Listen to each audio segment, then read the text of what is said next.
Assalamu alaikum wa rahmatullahi wa barakatuh.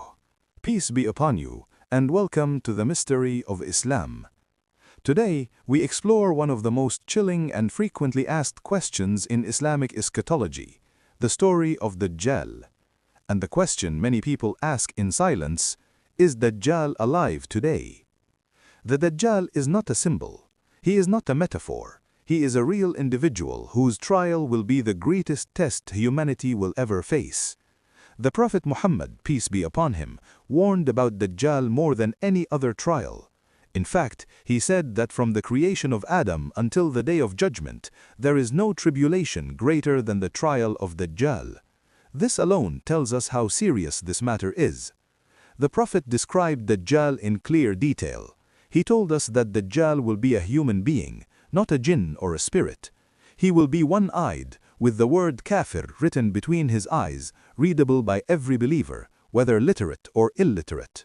He will claim lordship and perform extraordinary feats that will confuse people whose faith is weak. But long before Dajjal appears publicly, his story had already begun. One of the most powerful narrations about Dajjal comes from the hadith of Tamim ad-Dari, recorded in Sahih Muslim. Tamim, who later accepted Islam, described a sea voyage where he and his companions were stranded on an island. There, they encountered a strange hairy creature who led them to a man chained inside a building. That man asked them specific questions about the world, about rivers, crops, and the Prophet Muhammad. When he learned that the Prophet had appeared, he said, "I am Dajjal, and soon I will be permitted to emerge." When Tamim told this story, the Prophet Muhammad, peace be upon him, confirmed it publicly and said that it matched exactly what he had already warned the companions about. This hadith has led many scholars to conclude that Dajjal is already alive, but restrained by Allah until the appointed time. His emergence is not random. It will occur only when Allah allows it.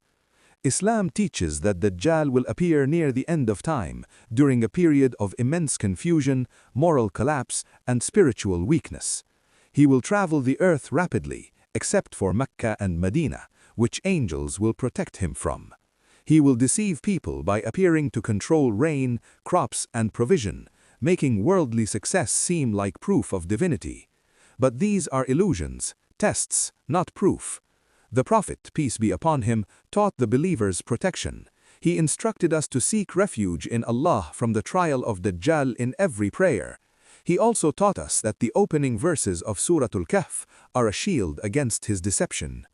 And then comes the final